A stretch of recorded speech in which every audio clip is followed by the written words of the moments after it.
Hi everybody, welcome to the Crafty Corner. It's Katrina. I finally finished the basket here that I was wanting ideas for. And some of you said just put the robe up on the top of the back of the basket.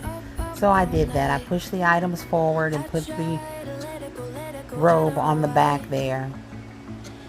Now there wasn't a whole lot of room for the robe, but it does fit on the back of there. And it's being held in pretty good. I used a regular cello wrap for this bag and topped it with the beautiful bow. The only thing I added to the bag was the nose trimmer, which was not in the first concept. This bag would be great for a minister, as I did include the candle as well as the candle holders in it.